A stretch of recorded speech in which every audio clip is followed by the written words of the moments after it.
all relationships are built upon trust.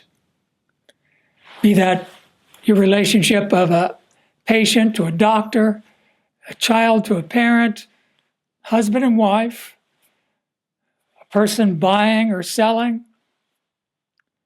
Even our pets have a bond of trust with us. And if we abuse them, then that bond is broken, isn't it? Probably the most precious relationship is husband and wife. And how many marriages have been destroyed because trust has been broken? But there's also our relationship with God. And throughout the scriptures, we read that God implores us, commands us even, to trust him. Or having trust in him is the same as having faith, really, isn't it? And that's what God requires of us. We might wonder, though, why it became necessary that we trust God. It should come naturally, but unfortunately, it doesn't.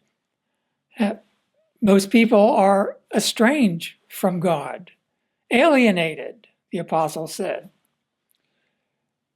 Well, it all began back in the Garden of Eden, didn't it?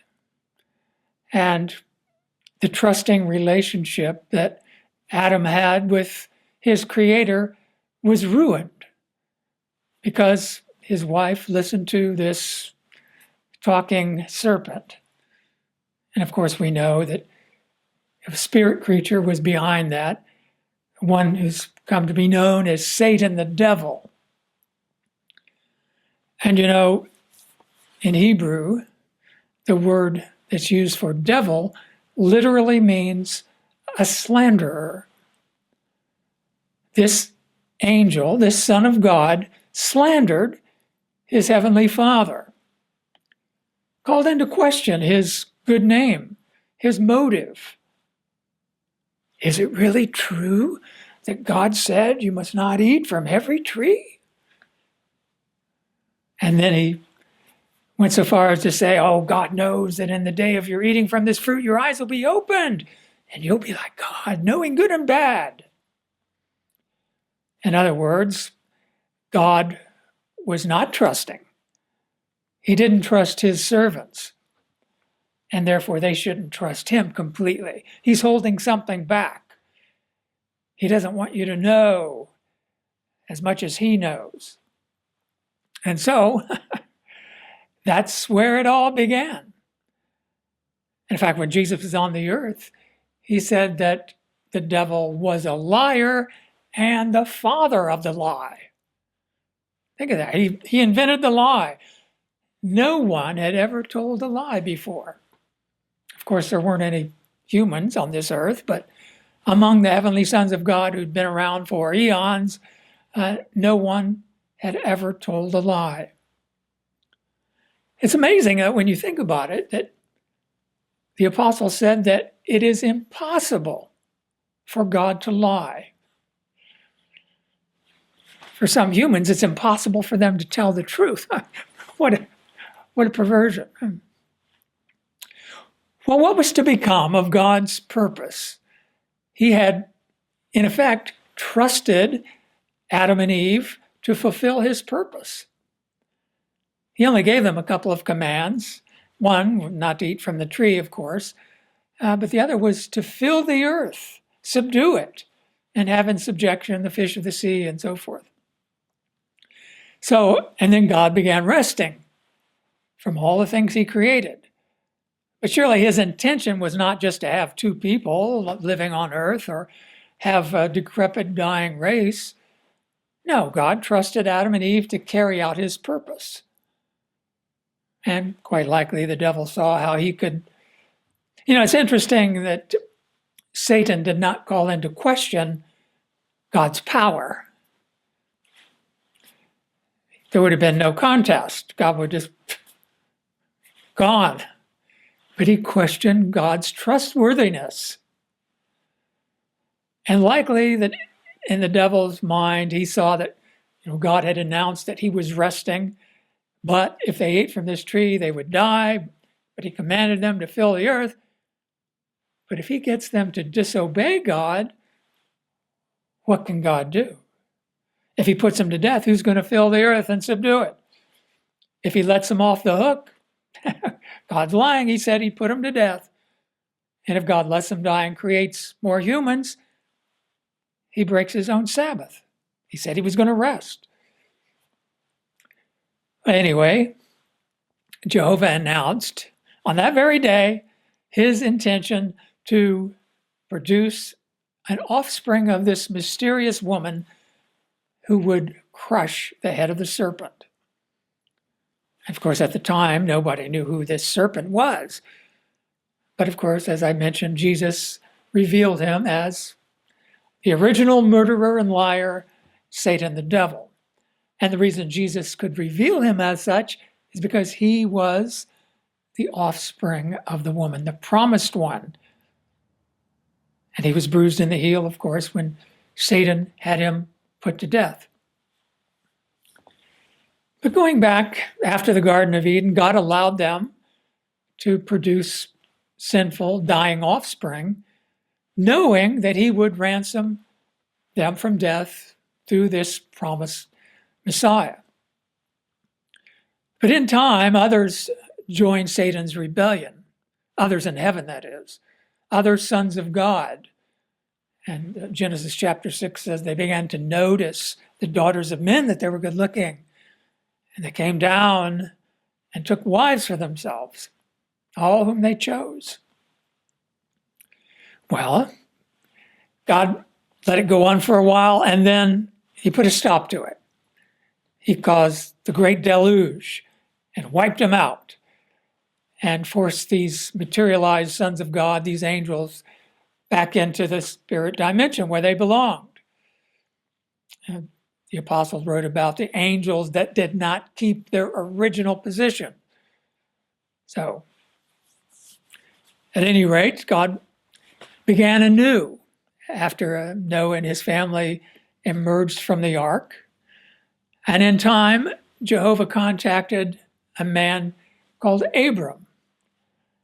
And he put this man through a series of tests of his trustfulness. And in time, he promised this man, Abram, whom he renamed Abraham, father of a multitude, that his offspring would inherit this beautiful land of Canaan, and that all the nations would bless themselves by means of his seed. The seed or offspring that God promised in Eden, who would crush the head of the serpent. But God required that Abraham prove that he trusted God. God promised that he would have an offspring. At the time, he was childless, and he was 100 years old, and his wife was past childbearing age as well. But he believed God. And in time, Sarah gave birth to Isaac. And Isaac grew up. He wasn't a babe when God required this unimaginable test. He told Abraham, I want you to take your son, your only son, Isaac, and sacrifice him to me. Tough test for any parent, huh? But Abraham did as Jehovah commanded. He took the wood for the sacrifice and went up to the mountain, and he had his hand ready to plunge the dagger into Isaac's chest, whatever. And the angel stopped him, of course, and provided a ram instead of Isaac. But Jehovah required that he demonstrate his faith, and he did so. Well, in time, the sons of Isaac, his son Jacob, whom Jehovah renamed Israel, and we know that he had 12 sons that became the 12 tribes of Israel. But in time, they found themselves in slavery in Egypt, not in the beautiful land of Canaan that Jehovah had promised Abraham. But God rose up a man named Moses, and he empowered him to perform all manner of miracles and Jehovah showed his power, and he brought the 12 tribes and a whole vast mixed company out of Egypt. The 10 plagues, and then he parted the Red Sea and crashed it in on Pharaoh's army of charioteers.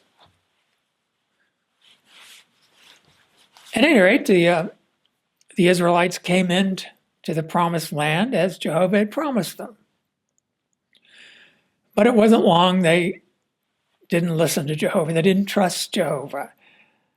And about 1,000 years after they came into the promised land, 10 tribes of the Israelites were drug off their promised land into slavery by the Assyrians.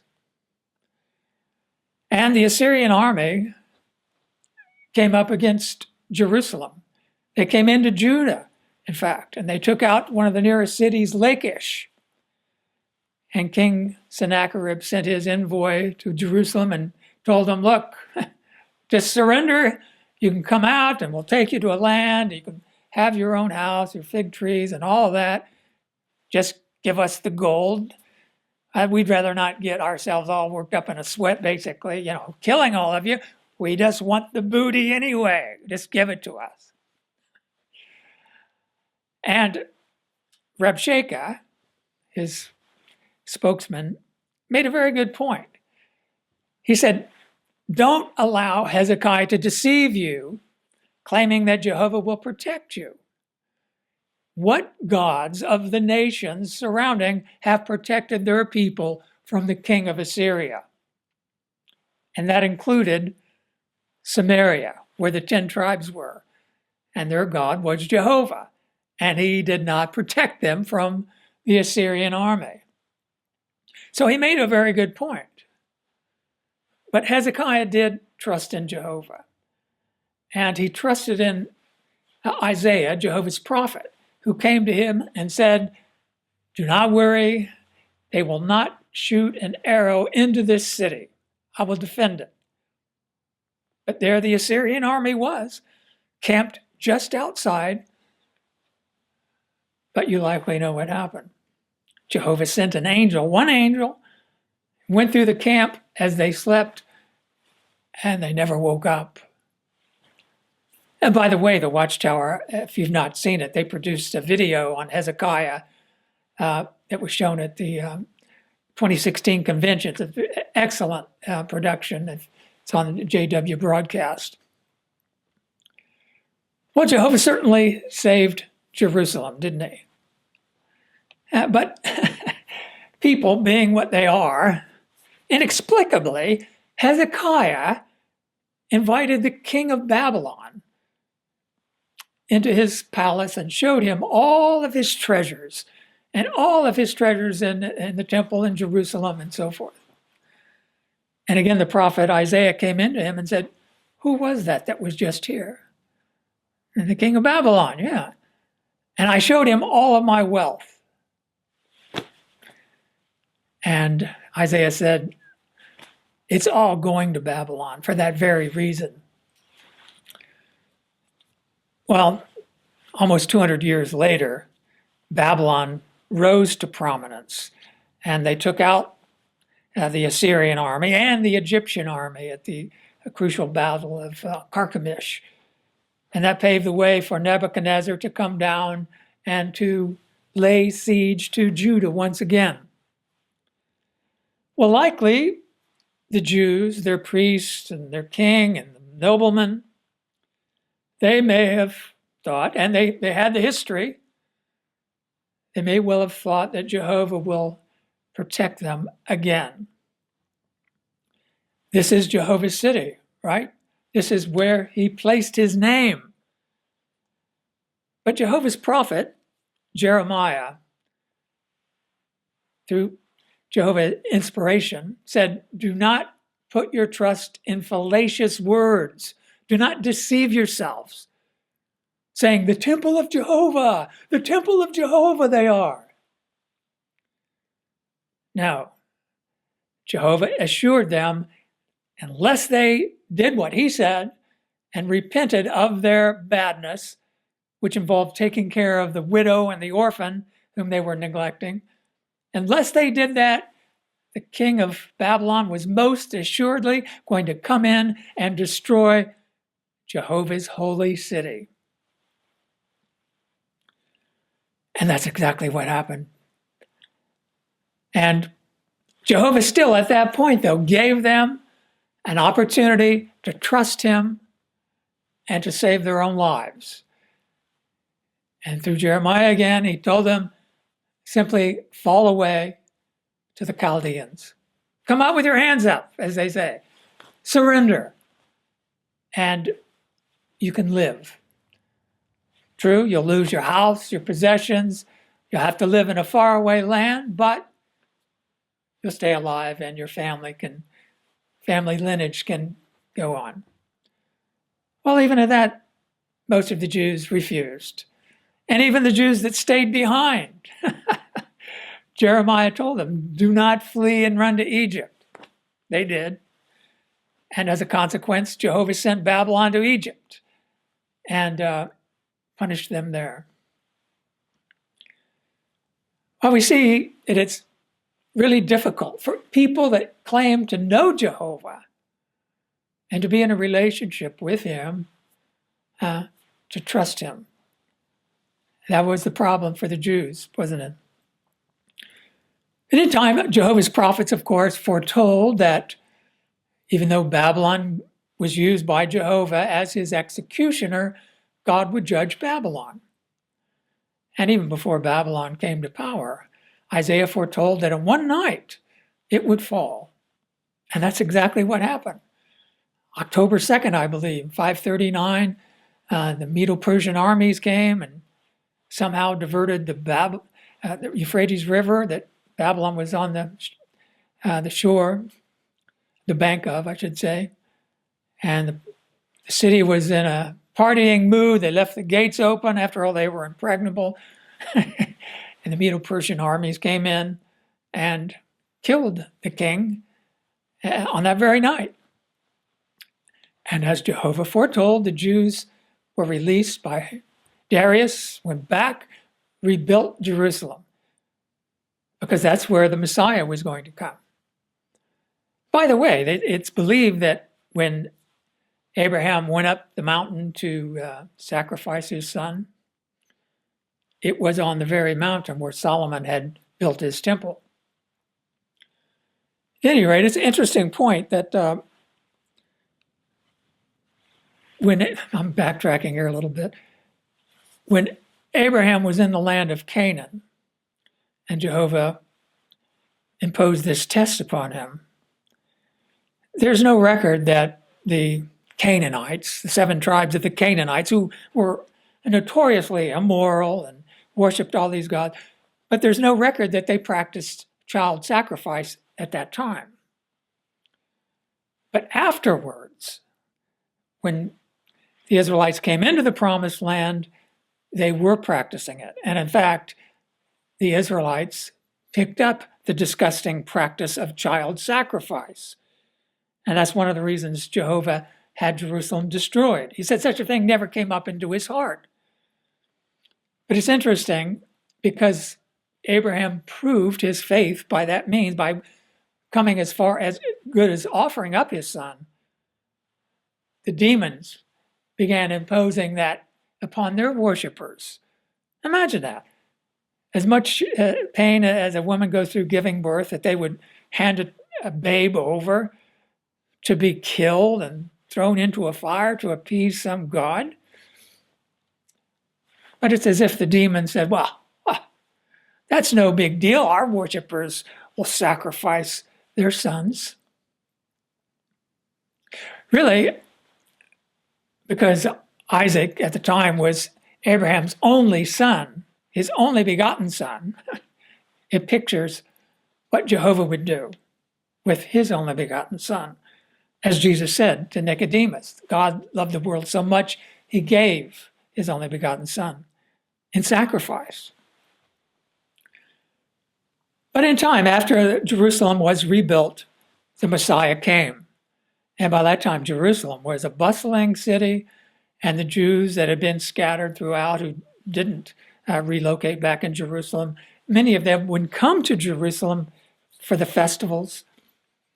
But anyway, as Jesus' ministry progressed, he entered Jerusalem for the very last time, and he went to the temple, threw out the money changers, and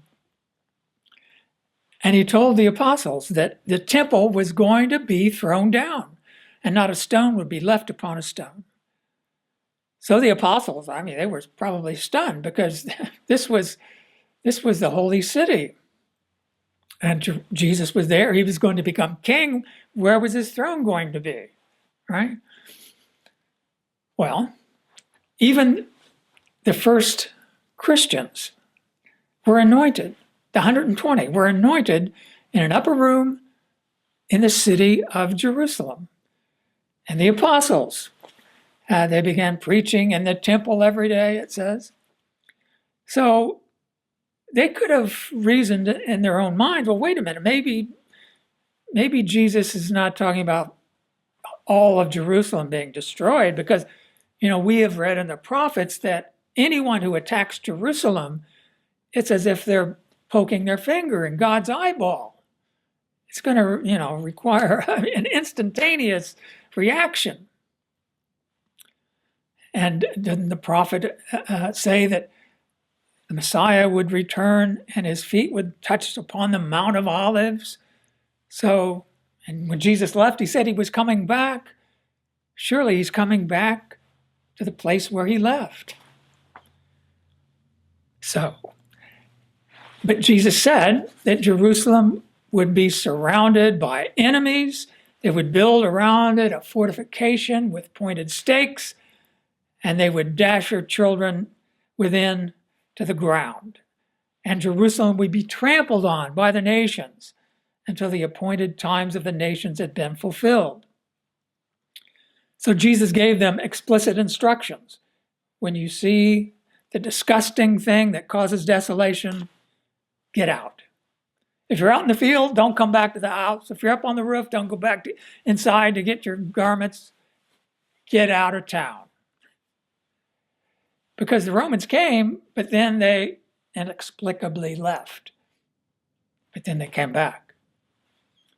And when they came back, unfortunately for the Jews that didn't obey Jesus or know about him, the Romans came back on the Passover, and the city was packed with worshipers, many of whom may not even have been from that locale, who came from around the Mediterranean to celebrate the Passover. And when the Romans came back, they quickly, within very few hours, put a fence of pointed stakes around Jerusalem, just as Jesus had said they would. And then they were trapped. And over 1 million souls were lost, way more than the population of Jerusalem at the time. Well, the Apostle Paul surely knew the words that Jesus had spoken, but he also could see that the Jewish Christians were still very much attached to the Mosaic system. In fact, many of the letters that Paul wrote were showing that the Jewish system had been phased out. But it wasn't an easy thing to get the Christians freed from that, was it? That's why he wrote Galatians, and stressing that, it's not a Jew as one on the, that was Romans, excuse me. He talked to them about Jerusalem being our mother, heavenly Jerusalem. But I think his most pointed letter was the Hebrews, obviously addressed to Christians living in Judea and Jerusalem. And he went to great lengths to show how all the things of the Israelite system, the Mosaic system, had served its purpose. It ended with Christ.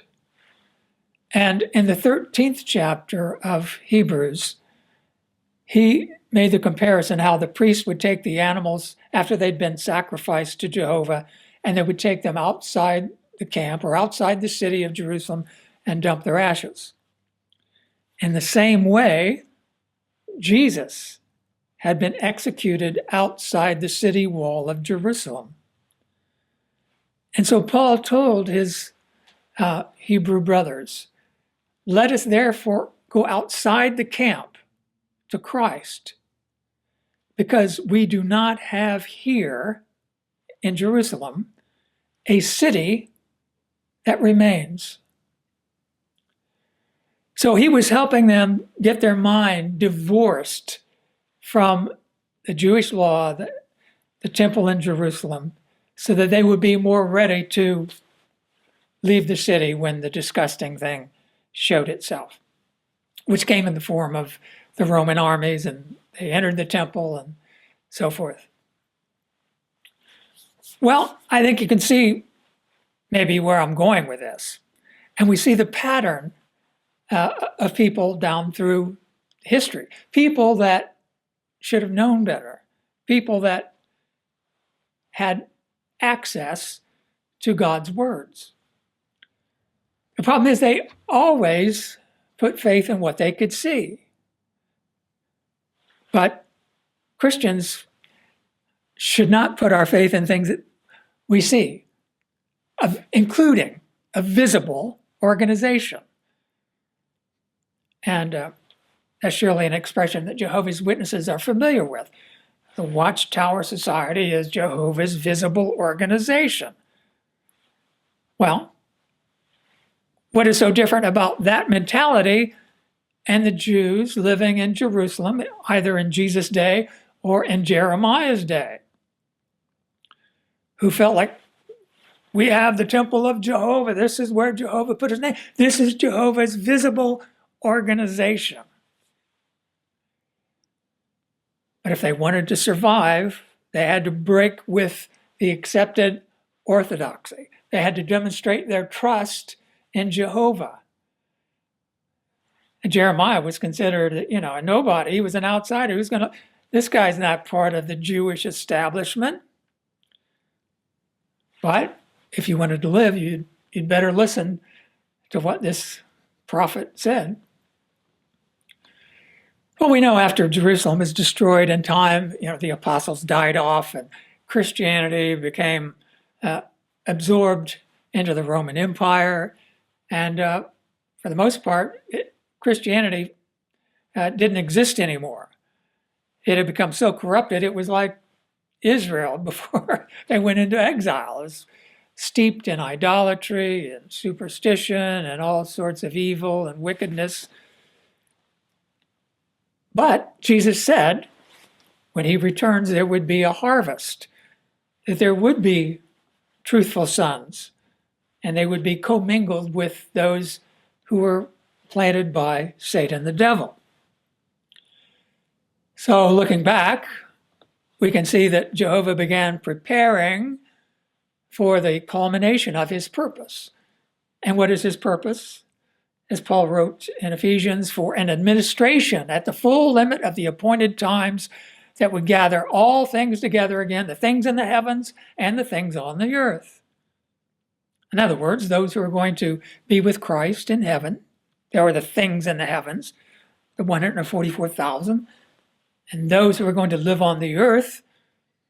So when Jehovah brought the Israelites back from captivity to Babylon, it prefigured a restoration that will come about when Jesus Christ returns.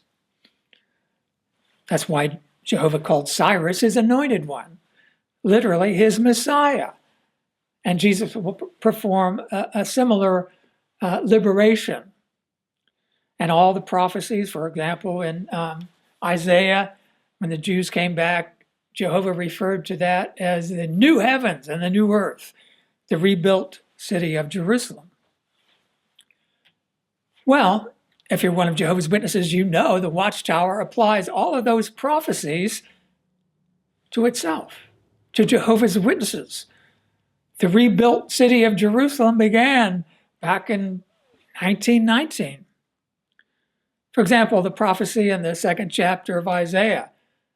In the final part of the days, the mountain of the house of Jehovah will be lifted up above the hills and the mountains, and to it peoples of all the nations will stream and say, let us go up to the mountain of the house of Jehovah.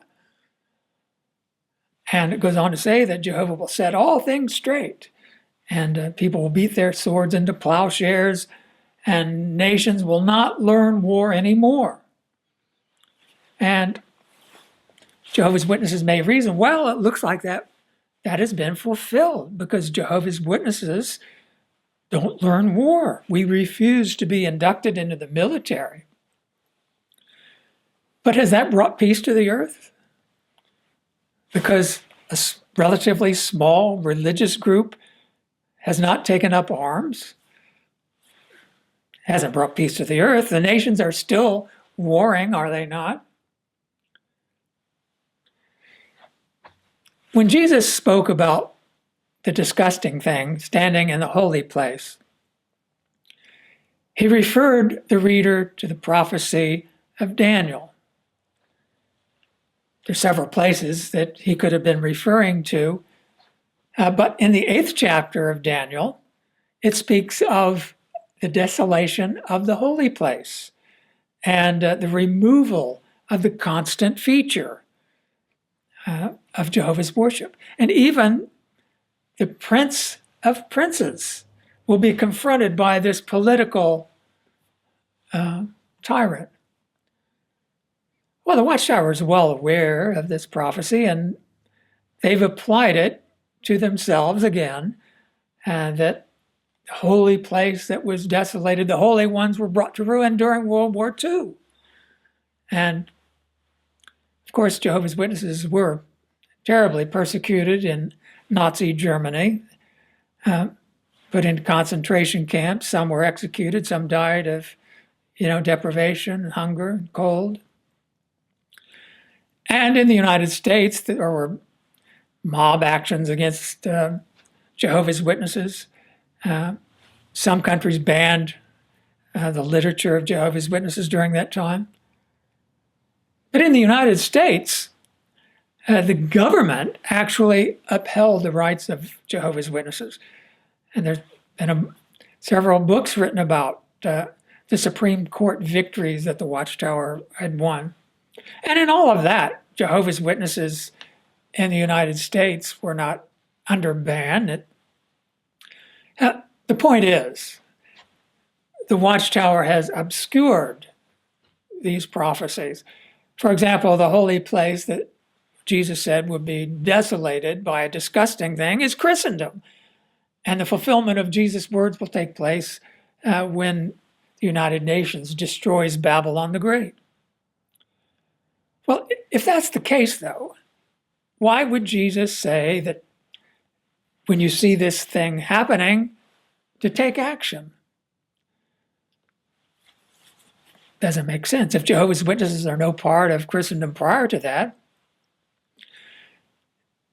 really, the book of Revelation in the 11th chapter talks about the nations trampling upon the holy city and God's sanctuary being given to them for 42 months. And of course, that was after Jerusalem had been destroyed by the Romans. So we know it doesn't apply to any literal, visible city, but it applies to Christ's congregation, which is a spiritual temple. Paul, in several of his letters, said that you, speaking to anointed Christians, you are a temple of God that is being built up for divine habitation. So, the prophecies that applied to Jerusalem in the days of Jeremiah, and the Jerusalem to which Jesus was speaking, the holy place that would be desolated by a disgusting thing, applies to Christ's congregation. And unfortunately, Jehovah's Witnesses have no inkling of this, because their faithful and discreet slave has no inkling of it. Or if they do, they're not saying. But the situation is that Jehovah has set things up so that you will be required to demonstrate your trust in God apart from the watchtower. How will that come about? Well, we'll see. But I can assure you that everything that the watchtower has taught as regards the fulfillment of prophecy will be discredited and called into question. God wants to find out what is in your heart. Do you really trust him? It's easy to follow men, and religious people fall into that trap all the time. I've mentioned several instances. We have the history of it. So you're going to have to demonstrate your faith in a way that you've never been called upon to do before. And I'm convinced it is going to be soon.